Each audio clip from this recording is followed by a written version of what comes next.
Hello friends, आज हम बाल गोविंद भगत का फुल समरी करेंगे। बाल गोविंद भगत रामवृक्ष बेनीपुरी के द्वारा लिखी गई है। रामवृक्ष बेनीपुरी का नाम आधुनिक युग के सुप्रसिद्ध निबंधकार के रूप में लिया जाता है। उनका जन्म सन 1899 में बिहार राज्य स्थित मुजफ्फरपुर के बेनीपुर गांव में हुआ था। चिता के फूल, पतितों के देश में माटी की मूर्तें, जंजीरें, पैरों में पंख बांधकर उनकी प्रमुख रचनाएं हैं। बाल गोविंद भगत 60 वर्षीय मझोले कद के गोरे चिट्टे आदमी थे। उनके पके हुए बाल, लंबी दाढ़ी, कमर में एकमात्र लंगोटी, सिर पर कबीर पंथियों जैसी कनपटी टोपी, मस्तक पर रामानंदी चंदन, गले में तुलसी की माला आदि से सुशोभित बाल गोविंद भगत कपड़े बिल्कुल कम पहनते थे। सर्दियों में ऊपर काली कमली ओढ़ लेते थे। ऐसे भगत बाल गोविंद को बाह्य वेश से साधु नहीं कहा जा सकता, क्योंकि वे गृहस्थ भी हैं, खेती बाड़ी है और अच्छा साफ सुथरा मकान भी है। यह सब होते हुए भी साधुओं की सभी परिभाषाओं पर खड़े उतरने वाले भगत हैं। भगत कबीर को साहब मानते हैं। उन्हीं के गीतों को गाना, उन्हीं के आदेशों पर चलना, उन्हीं जैसा खरा व्यवहार करना, अस्पष्ट वक्ता, किसी की चीज़ न छूना, बिना पूछे व्यवहार में लाना उनकी प्रवृत्ति थी। उनकी सब चीज़ साहब की थी। खेत में जो कुछ पैदा होता उसे भी साहब को भेंट कर प्रयोग में लाते थे। लेखक उनके कंठ से कबीर के पदों को सुनकर मुग्ध हो उठता है।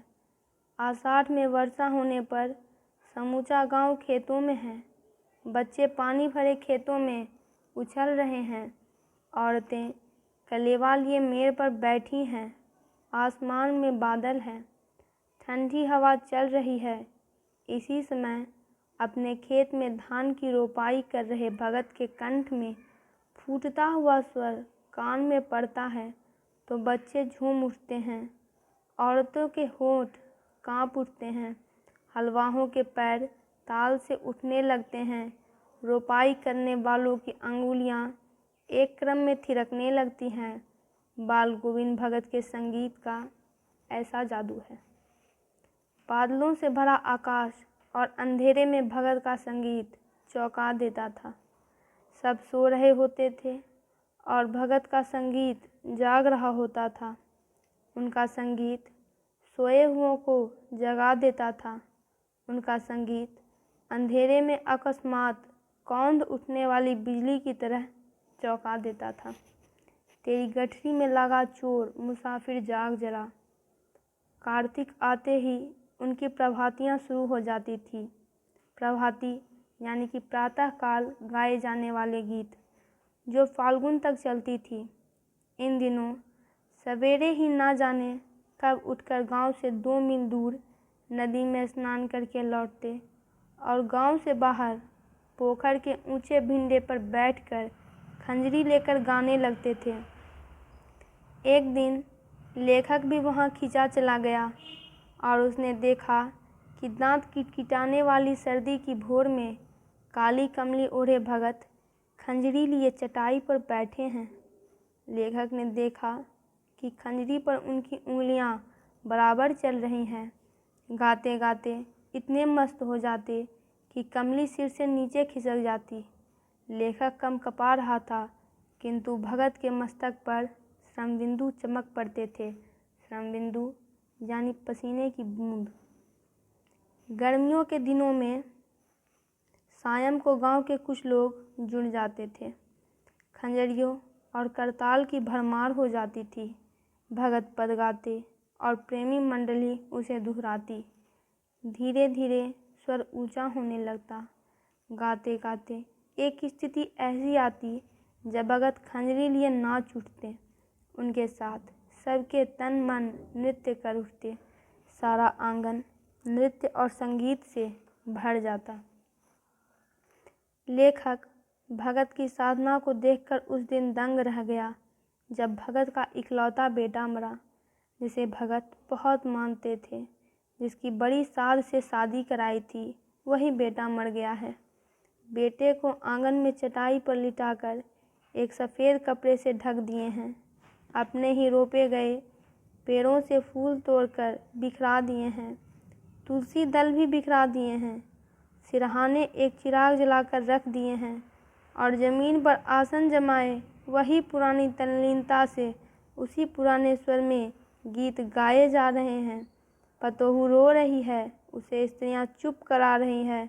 भगत कभी गाते गाते पतोहू के पास जाते हैं और उसे रोने के बदले उत्सव मनाने के लिए कहते हैं।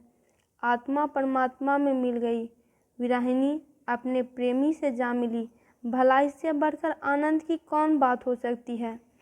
यह उनकी उस सत्य को स्वीकार करने की बोधता थी कि आत्मा शरीर को छोड़कर परमात्मा में मिल गई। भगत ने पतोहू से ही चिता में आग लगवाई।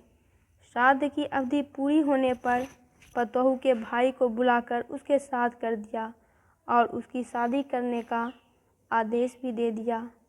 पतोहू भगत के प्रति चिंता करती हुई कहती, मैं चली जाऊंगी तो बुढ़ापे में आपको कौन भोजन कराएगा, बीमार पड़ने पर कौन पानी देगा, मुझे अपने चरणों से अलग नहीं कीजिए।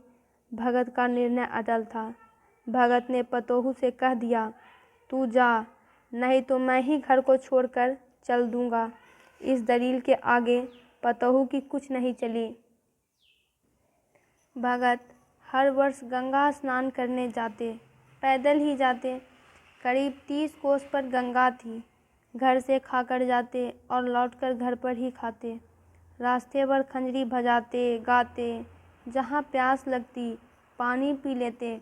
आने जाने में 4-5 दिन लगते, किंतु लंबे उपवास में वही मस्ती दिखाई देती। अब बुढ़ापा आ गया था, किंतु टेक वही जवानी वाली थी। इस बार लौटे तो तबीयत कुछ सुस्त थी। खाने पीने के बाद भी तबीयत नहीं सुधरी। थोड़ा बुखार भी आने लगा, फिर भी नेम व्रत नहीं छोड़ा। सुबह शाम गीत गाना, स्नान ध्यान करना, खेती बाड़ी देखना कुछ नहीं छोड़ा। परंतु धीरे धीरे उनका शरीर कमज़ोर होने लगा। लोगों ने नहाने धोने से मना किया, आराम करने के लिए कहा, किंतु हंसकर टाल देते थे। उस दिन भी संध्या में गीत गाए, परंतु भोर में लोगों ने गीत नहीं सुना। जाकर देखा तो बाल गोविंद भगत नहीं रहे, सिर्फ उनका पंजर पड़ा था। पंजर यानी ढांचा।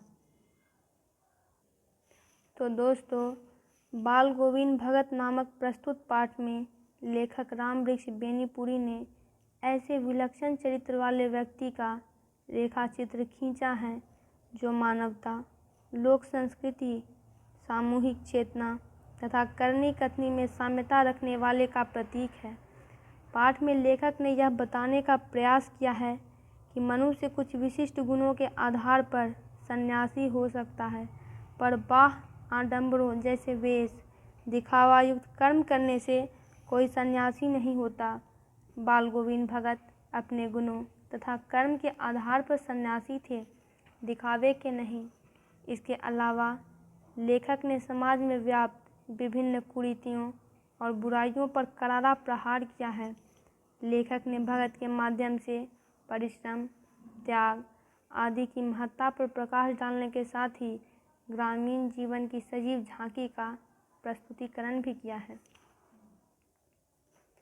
दोस्तों, इससे रिलेटेड वीडियोस के लिए चैनल को सब्सक्राइब करें और वीडियो को लाइक और शेयर करें।